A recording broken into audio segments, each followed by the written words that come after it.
All right, so our next speaker is a solo speaker, actually, and they have a panel called Artists Go Into the Light, Fundamentals of Lighting in Video Games. And joining us, we have Daniel from THQ Nordic. There he is. You might be on Hello. mute there. Yep, there we go. Brilliant. So if you're ready to go with your talk, I will disappear into silence once again. Okay, I'm going to share my screen, okay? Brilliant. Thank you very much, Daniel. Well, thanks for coming to this talk. It's called Artists Go Into the Light, Fundamentals of Light in Video Games. So yeah, before starting to talk, let me introduce myself. I'm Daniel. I was 10 years working in advertising companies as an art director. And the last 12 years I've been working in the video game industry, and I work in mobile and console PC games. And right now I am serving as the art director at the new THQ Nordic studio in Barcelona. I also happen to be an art professor at university at Technocampus and a PhD candidate and working on a thesis about the relationship between art and video games. There you have my website, but yeah, I could say that I'm a kind of a mixed profile between academic approach and more like an industry guy. So I spend my day thinking about why we do things and then doing things with my team. And two small things before starting, take in mind this is a 20 minutes reduced talk about light. So I will try to talk about the fundamentals and go straight to the point, only to some basic ideas. And as you may have noticed, English is not my mother tongue, so excuse in advance if I mispronounce or if you find some weird expressions. Okay, let's talk about this talk. This talk is not a tutorial with a magic recipe on how to create a super cool, amazing illumination for your game, neither a compilation of tricks about lighting in Unreal or Unity. And well, you may ask, why? Well, because every game is a completely different adventure in terms of light and color, so there are no magic recipes. Because the software and the technology behind changes every few years. And finally, because the important thing are the fundamentals and how light can help us to reinforce emotions and memorability, concepts that we will talk about today. So then what is this talk about? Well, this talk will take us back in time to meet some painters who defied the rules on how to use the lights during their age, and we will try to remember some of the lessons we learned from them. This talk will be also a fast overview on some lighting principles that hopefully maybe will foster your curiosity to keep learning and improving your skills. And finally, I will share some thoughts or fast advices on how to approach the lighting based on, well, my personal experience and how we work at THQ Nordic Barcelona studio. So yeah, first big question, what an artist does in video games? Well, that's my definition, but I think that helps to create a vision, to define visually and aesthetically an idea. I think an artist pushes the boundaries of this idea and tries to create something memorable in the eyes of the player. And finally, we use the art as a tool to emphasize the emotional impact. I would like to think, and that's a romantic definition, I know, that an artist must create memorable moments, must create memories and transmit emotions with his work. And something similar we're saying the artist, like the symbolist painter Mucha 100 years ago. The expression of beauty is by emotion. The person who can communicate his emotions to the soul of the other is the artist. So yes, it sounds like a big challenge. So which tools do we have to try to accomplish this challenge? Okay, you can study, for example, the psychology of color and decide where or how to use it. I can recommend you a book. It's called Psychology of Color by Eva Heller. As a starting point, you can start working with the theory of visual perception. You can learn the theory of composition. You can try to create a unique or a very appealing art style, or you can use the light in a meaningful way. Something that is super easy to say, but it's super complicated to apply. And that's because we are slow learners. I mean, humanity needed almost 17 centuries to learn that designing and making the illumination a main character in the composition was a way to increase the dramatic weight of the painting. And we can go back to the Baroque and meet masters like Velázquez or Caravaggio. They understood that the light was a powerful ally in creating emotions in the viewer and not only an excuse to see the characters and the environments on the painting. Suddenly the light had a dramatic purpose. And here's where our journey to the past starts.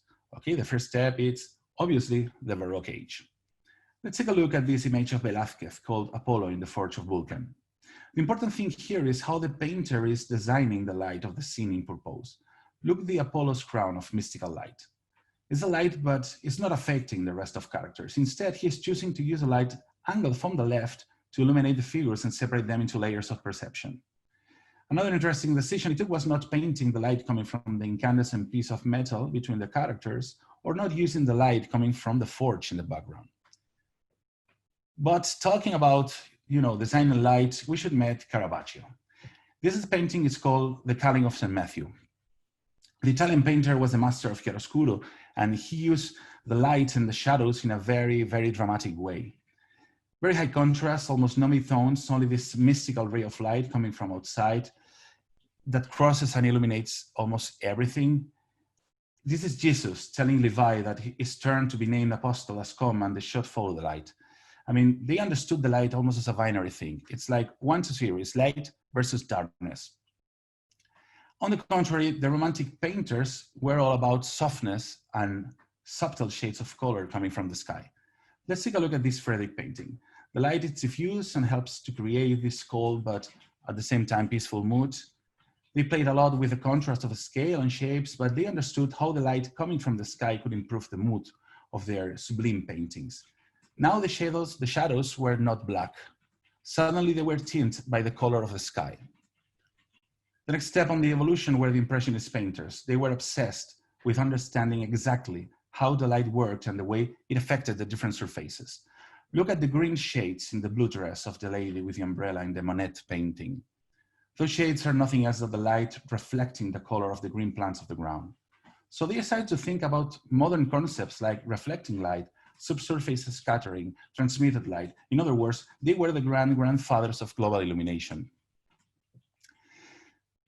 But yeah, we have been seeing the evolution of our understanding on how light works, but the symbolist painters took the lessons and took the approach to the next level. They used light and color to create images that evoke a strange state of mind.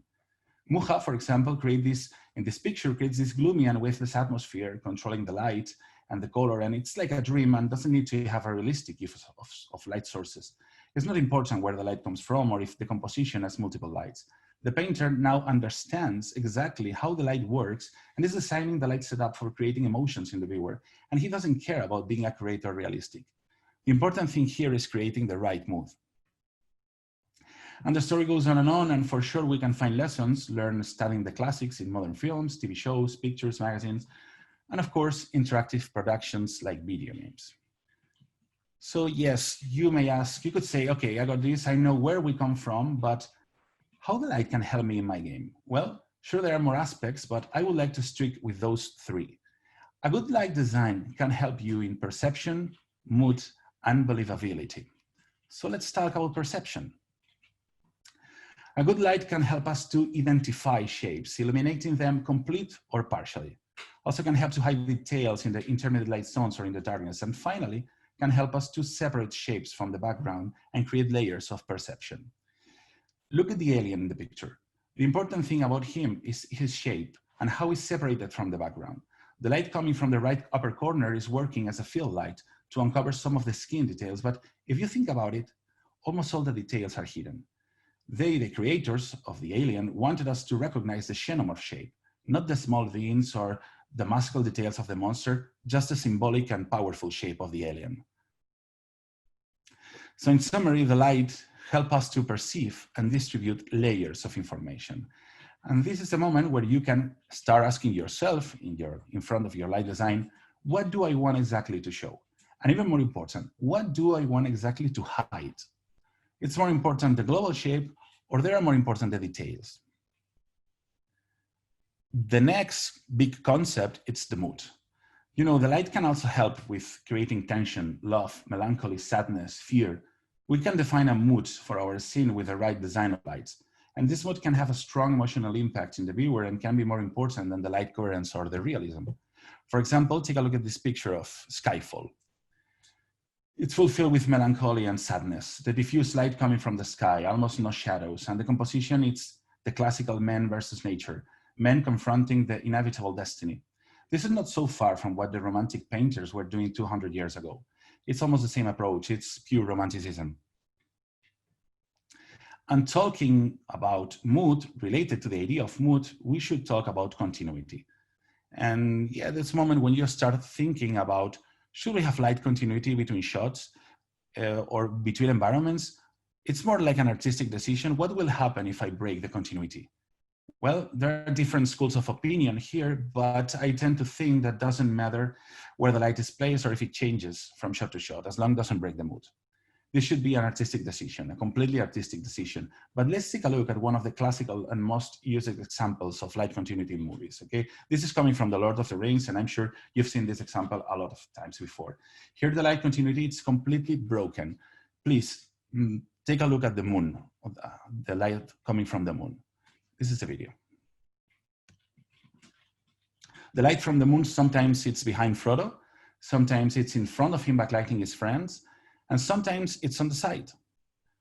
But look how the light is constantly changing, but the mood, it's the same. So nobody cares if the light continuity is broken because the mood, it's always the same. The light continuity can be broken, but maybe we can see an example of a video game. It's a masterpiece. It's one of my favorite games. It's called What Remains of Edith Finch. And if you haven't played this, please play it. It's a masterpiece. Let's see this. The game starts with Edith walking to her family house, crossing the gray and melancholic forest. Look how the gray color impregnates everything. Even the sunlight is almost diffuse. Even the sky is kind of gray. Edith is remembering the sadness and the bittersweet feelings she has for this place, but in the end, she finds an entrance to the house, and now everything starts to look better. Look at the colors in the garage, the gold shades, the light shafts, the reddish colors, the afternoon sun filtering, and everything is screaming, you are at home, you are safe now. It's of course an artistic decision. It's a good one, and the continuity of the light, it's completely broken, but it's not important as long as we are creating the right mood. Another key concept is believability. The illumination of a scene doesn't need to be real. Instead should be believable. And sometimes being believable could mean not to be completely accurate from a real light source point of view. It's an artistic decision, but a good light design should work hand with a story and help to create an emotional impact. For example, take a look at this image. It seems real. The light design is telling us about a possible window on the right side of the image. We can see shadows of trees, so we can imagine a garden, or at least this typical USA school being located, in a nice place with trees, the afternoon sun casting light and shadows creating a warm and comfy mood. This is real, right? It's the light going through the window and the global illumination doing its job, right? Well, not exactly. This is a complete designed set with diffusers of light, a fake light shaft. Even we have a tree branch hanging from the ceiling, casting shadows on the wall. As we said, this light is not real, but it's believable. And that's the key. So now we know where we are and where we're coming from, and also how a good design of light can help our creation. We're halfway in this talk, so it's time to go into the light and talk about specific things that can help you in your design of light. Let's imagine that you're about to start your light design. You have references, mood boards, the emotion you want to work with, it's pretty clear, and the first questions start hanging around your head. What about the direction of the light? And this light, is it coming from a natural source or from an artificial source? And depending on the answer you get, the properties of the light will change and our way to approach the work will change too. Let's start talking about direction. The direction of a main light source can change dramatically our perception of the scene, the characters and the objects. It can change the connotative meaning of the composition, and we should play with this. Take a look at this guy, and let's see what kind of extra info or connotative meaning we can get only with changing the direction of the light. Depending on the direction of the light, we have a funny and harmless illusionist on the upper right corner, a mysterious Italian mobster closing a deal in a very obscure warehouse in the lower left corner, or a 19th century New Orleans voodoo practitioner in the lower right corner. For sure, we can imagine a lot of different stories, but again, only this is happening because we are changing the light direction. That's crazy, and that's a super helpful tool, then you should use it. But let's talk about the second question, natural or artificial. That's the second question that will arise when you are designing your light setup. And please, it's important to remember that you can mix them. Okay, we can have a natural illumination coming from the sun and also use some artificial lights to remark and improve the mood, as long as they are believable. This is talking about how we understand the natural light in photos, in paintings, or in a modern game engine like Unity or Unreal. It's the same principle. Here we have a final render that could be done in Unreal or Unity. And I'm sure you're familiar with this, and you already know that when you are working with this kind of software, it's not only about placing the directional light and see magic happening. It's a little more tricky. A realistic render in terms of light happens calculating the light coming from 3 different sources. The light coming from the sun, the diffuse skylight coming from the atmosphere, and finally the rebound or reflected light. The calculation and multiplication of the 3 is what is happening each time you bake your light maps, or if you are using some real-time cool global illumination tech like Enlighten or supposedly the future in Real 5. So let's talk about the sunlight. The light coming from the sun, it's called directional light in Unity and Unreal. Usually it's the first step in your light design. Even it offers generally the cheapest shadows in terms of render cost, we should note that those shadows are always hard and black. It's like when Caravaggio was playing with lights in the Baroque. This can be handy for an artistic or extreme approach to your illumination, where you need super hard and contrasted shadows. And you can think about expressionist German movies like The Cabinet of Dr. Caligari or Nosferatu or Metropolis. That's the same approach, playing only with the sunlight. But you know what happens? The shadows are not black. The diffuse lighting that comes from the dispersion of photons over the atmosphere, it's called skylighting in Unreal or environment lighting in Unity. And it's basically the shade of color that comes from the sky and tints our render shadows. So it's responsible of illuminating them. Do you remember the Romantic painters where we talk about Friedrich? Well, they were masters using this light. They understood how the light coming from the sky, not only the sun, can improve the mood of their landscapes. And finally, we have the rebound or reflected lighting. This is something that happens when a ray of light can be rebound or absorbed by a surface depending on its color. It's a complicated concept to explain in 20 seconds, but a white object will rebound all the color wavelengths and dark object will absorb them. This will also happen with the artificial light, by the way. So take a look at the Abraham Lincoln image. If the white light impacts against the red surface, the rebounded photons will be the red ones. When those red photons impact again with another surface in their way, they will light up this new surface in red. This is a super fast and not super accurate description, but essentially this is radiance. The same principle is happening with the green light rebounding from the green grass and illuminating the low part of the ball. Do you remember the Impressionist painters? Well, they were the masters of this rebound or reflected lighting. As we said, they were the grandfathers of global illumination. So again, the mix of those 3 light sources is giving us the look of a modern realistic render. We should understand how they are working and decide if we want to use the 3 or not. You're in charge of taking this decision as long as it makes sense for the game, but the possibilities are there. Let's go artificial. I think for the sake of making things easier in this talk, we could separate them in 4 types. Actually, those are the names that you will find in Unreal or Unity. So the point light, the spotlight, the area light, it's called rec light in Unreal, or the emissive surfaces. Let's start with the point light. You know, it's like a bulb light. The shadows are costly, so take care with this. But deactivating the shadows is the perfect option to simulate GI or to use a lot of point lights as a filling light. The spotlight, on the contrary, the shadows are cheaper, so it's cool to use this. But the cool thing about this light is that we can use gobos or cookies, like they were doing in the noir films back in the day. The third kind of light is the area light or reg light. And usually this is a light that is working more in, Baked, when you're baking light maps. And it offers a very soft studio look, like having a light with a very big diffusers. And finally, the emissive surfaces, think about all the smart lights of your gadgets. And these lights can be emissive surfaces shining in a specific color or shining using their own texture. So those were basically the main light artificial sources, but let me tell you what I call the 2 basic guidelines that will help us in designing the light setup, for example, an indoor environment. For me, those guidelines are purpose and multiplicity.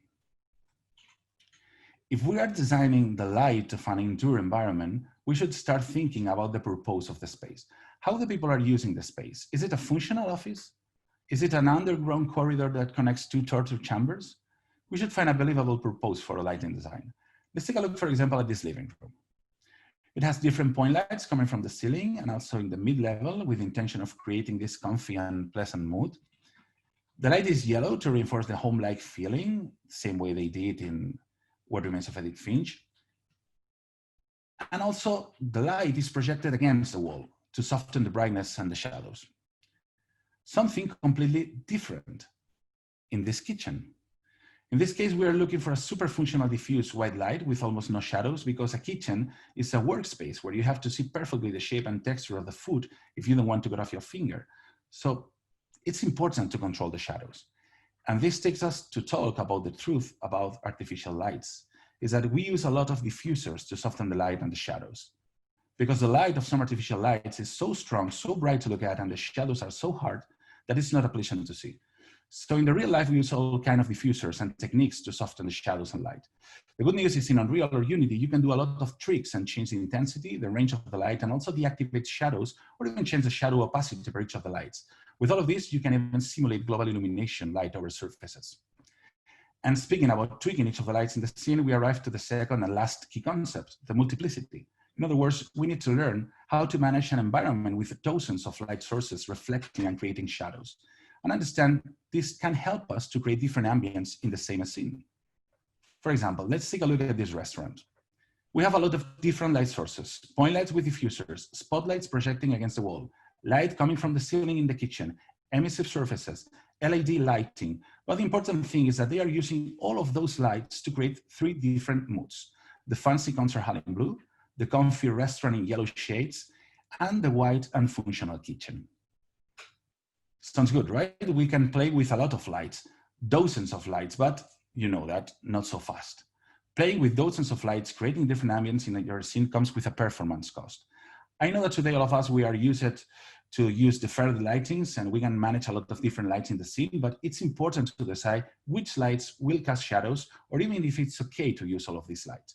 We don't need every light source in the scene actually being a real light or casting a real shadow. Remember, the video games are smoke and mirrors. And let's see this with this typical example that happens a lot of times. Imagine that you have a scene with dozens of candles. In the real world, each of those candles is a light source with the properties of a flame, super bright orange or red color, but with a super short range of illumination. But do we really need to render 12 costly point lights with their shadows?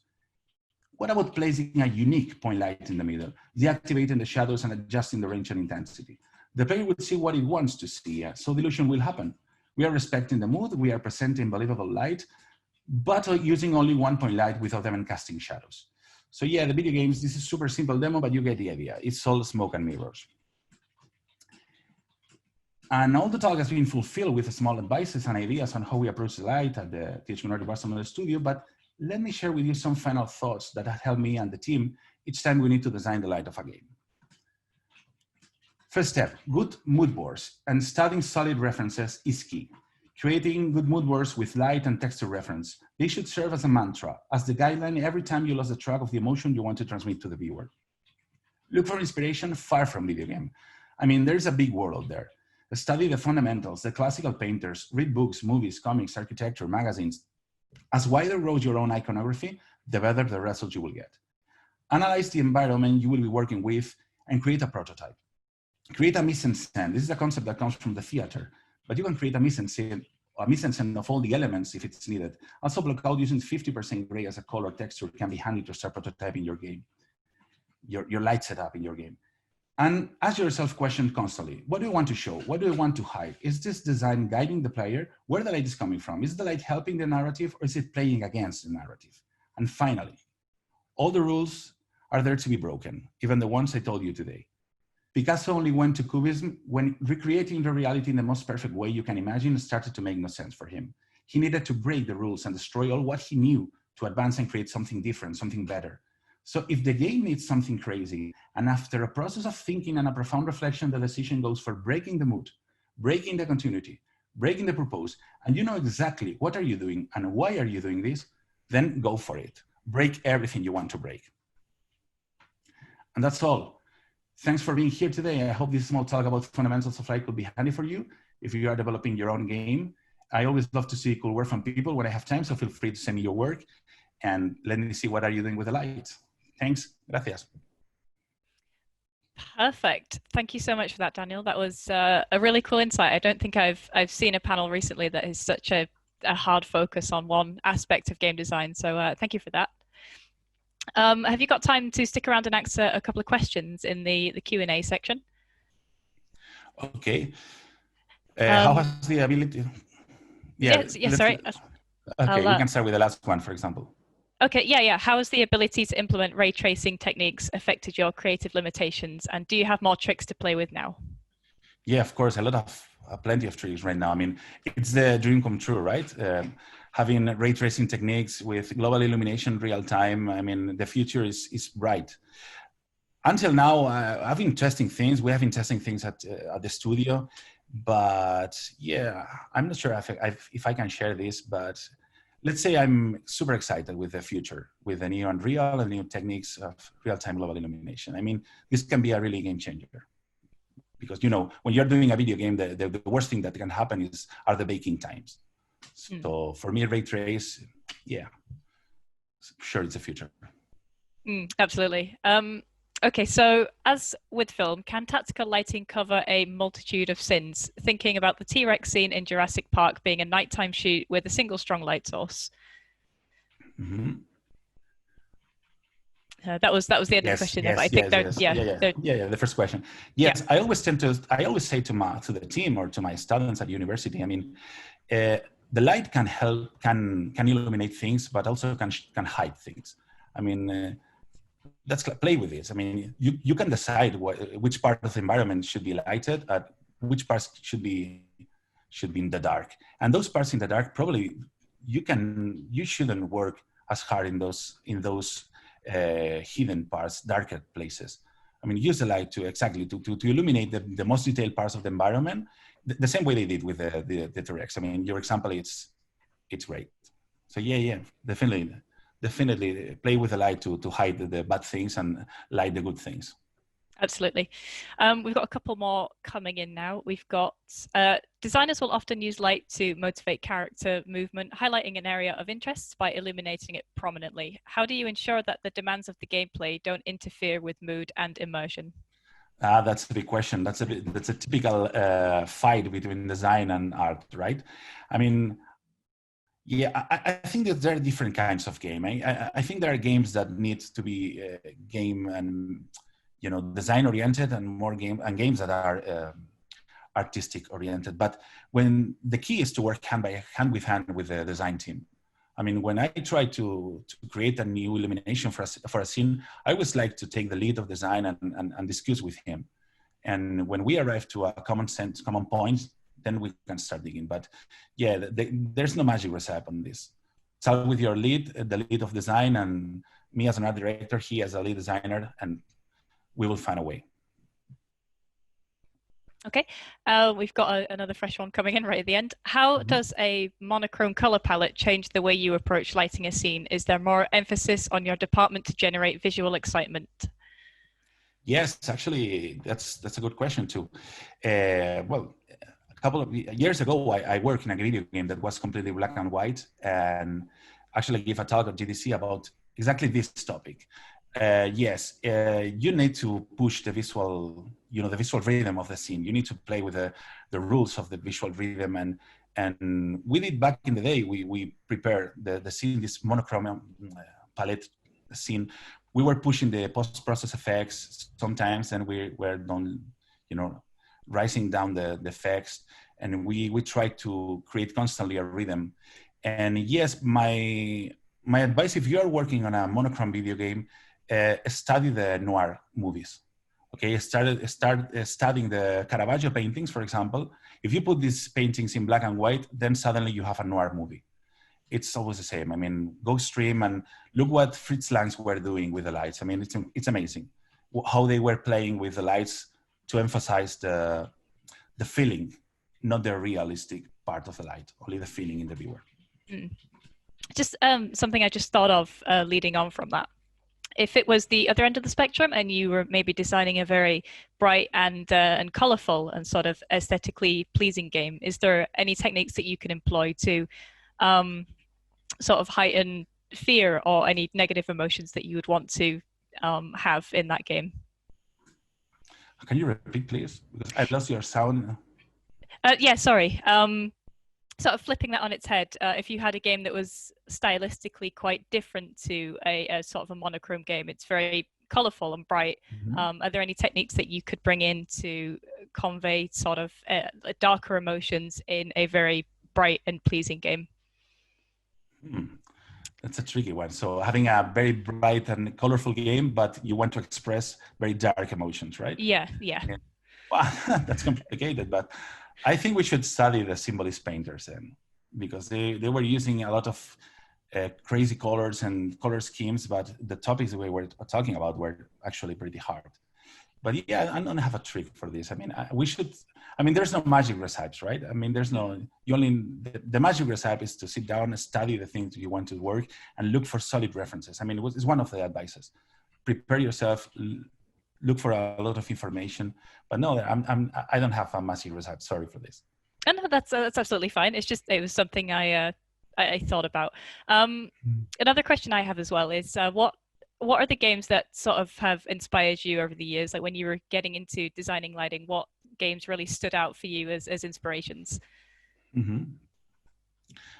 Only games. I mean, because my main inspiration always comes from outside the game atmosphere. Okay, but yeah, talking we about can game, dive into that as well.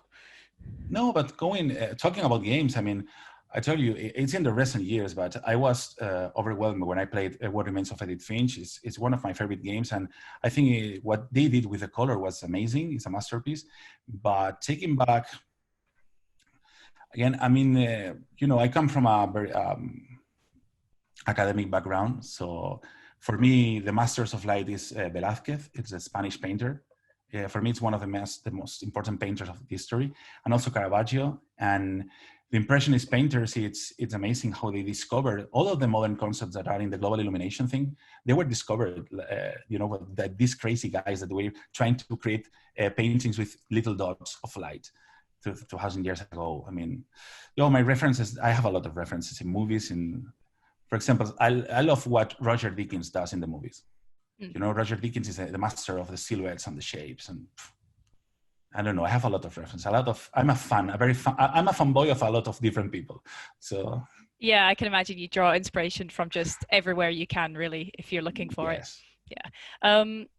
Is there a danger of losing important details to lighting effects, like excessive bloom, lens flare, etc.? Are you in trouble with? Would you find trouble losing certain things in games to those effects? Totally. I mean, one of the latest games we released at the studio, where we have we have a lot of blooming effects, and then we try to fix this and fix it. Yes, it happens. Yeah, I can imagine. Take care with the post-processing effect. I mean, we would like to add the post-processing effect in the last moment, but yeah, take care with the post-process, because I've made the mistakes. So yeah. God, we've still got questions coming in, if that's okay. What's something you think concept artists should take into consideration when they paint lighting in 2D images?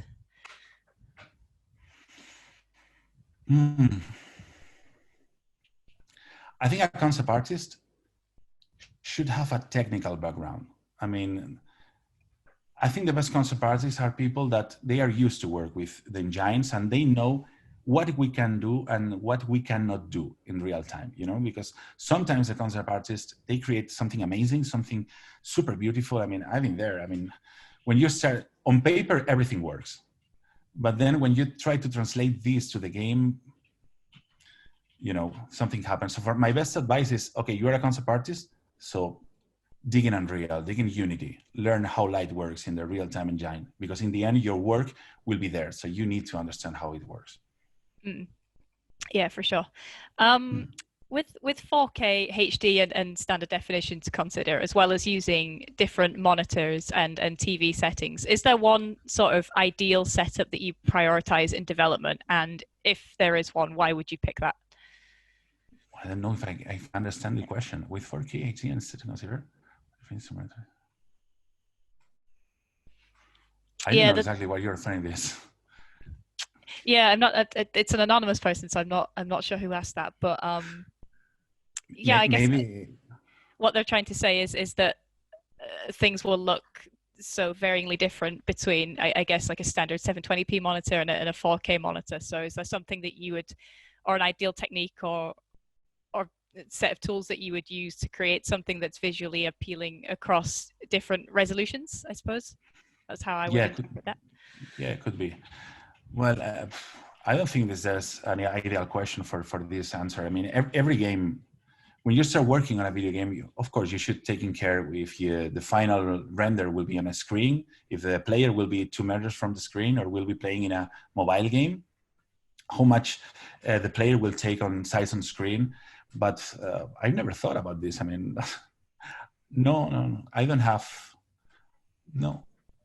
a question, a clear answer for this question. I mean, yeah, I think that's a difficult question to answer because you're not going to have a really set technique to design things that are visually appealing across, say, like a mobile phone and then a 50-inch 4K screen. It's going to it's like exactly. It's the thing that maybe we all look for a magic recipe and for a super crazy hidden technique to make things, but I think the technique is try and fail and learn on the way. Yeah, I think that's the only way to do it. Another thought that I just had is there, if you're designing a game that is maybe sort of low poly or not as visually striking or realistic as Edith's venture, there are things that you need to think about to sort of maximize the use of lighting without using really serious and, I guess, realistic techniques. Mm-hmm.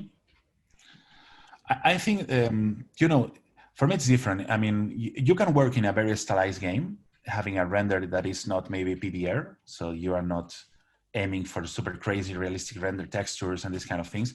But in the end, the illumination techniques are the same. I mean, you need to understand exactly how the sun coming from the light coming from the sun works. You need to understand how the light coming from the sky works. And you need to understand how the reflected light is working. And then you can decide, because the realistic render, of course, will have the three.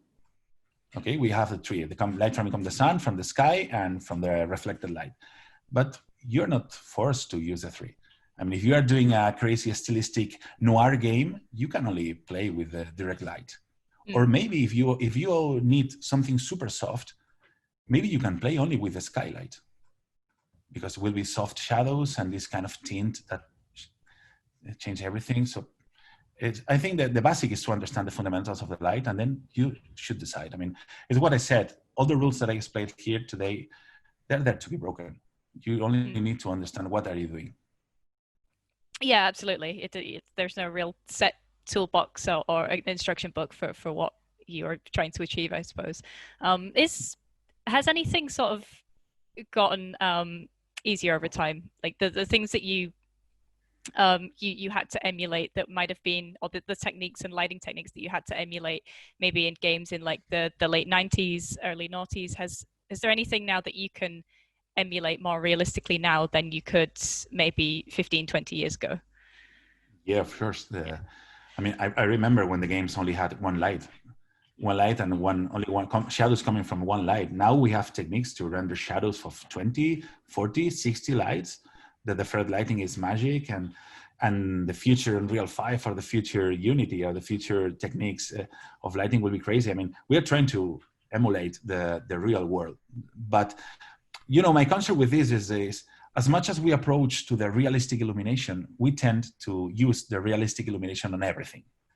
And we tend to think that, like, this is real, this is using global illumination, only putting the directional light and, letting all the rebound light work, it's enough. No, the light should be designed. You need to design the light, and you need to know how to play with the light and to use light to emphasize emotions and this kind of thing. But yes, nowadays, we have a lot of possibilities of doing crazy stuff with lights. But I'm worried about this because everyone is trying to emulate super realistic light, and maybe it's not the light you need in your game. Absolutely. Is there anything that you can do now that you couldn't do at all back then? Anything that you can put in games or techniques that you can create now that you wouldn't be able to do at all? Yeah, for me, the global illumination is the key. I mean, global illumination was a dream 10 years ago. and maybe not in the universities or in the resource in the E plus D departments, research and development departments, but having a solution of a global illumination solution working on a software like Unity or Unreal in real time, for me, this is a dream come true. Is what I hope we get in the next months, in the next years. Something that really works in global illumination. And we can have global illumination in mobile games and console games. And, I think this is what I would love to have in the next years. Is there anything that even now you wish you could do easier, or things that you could implement into a game or a piece of visual media that isn't completely doable yet, but there might be some technology, like we're heading into a new gen, there's going to be advances in technology out there.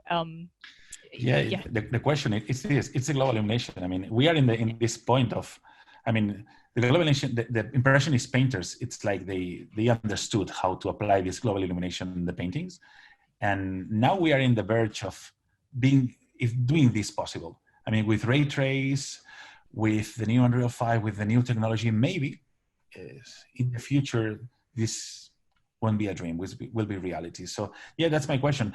10 years ago, the global illumination was a dream. Right now, we are starting to see this dream being real.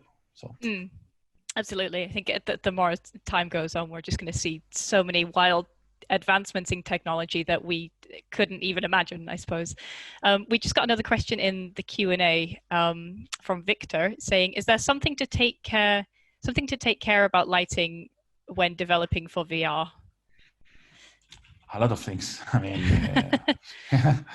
Yeah, the first thing is that probably if you're lighting for VR, won't be a real-time light solution.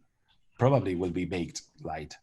And yeah, this is something you should take care of. And prototype. The way we react when we are inside a helmet, inside a head helmet, an HDM, the way we react to the bright lights or it's difficult. For example, I have played a lot of video games and they use white light in VR. And imagine having a screen of emitting white bright light at 2 centimeters of your eye. It's like you will take a look at the light of your kitchen. You will turn on the light at 2 centimeters from your eye. No, right? Well, they are doing sometimes people does these things and that can hurt. So yeah, there's a lot of consideration about lighting. If you're asking for performance, take in mind that almost all the light will be baked. So if you want to change the day-night cycles, it's problematic. And prototype the use of light. You should find a good balance of create a good illumination that doesn't provoke, motion sickness, these kind of things. Okay, brilliant. We'll wrap that one up there because I've kept you longer than we said we were going to keep you. But that was some really cool insight. I'm glad to have had the opportunity to talk to you, Daniel. Thank you so much for presenting today, and I hope you enjoy the rest of PGC. Yeah, thank you. Thank you for coming. Thank you for having me. Brilliant.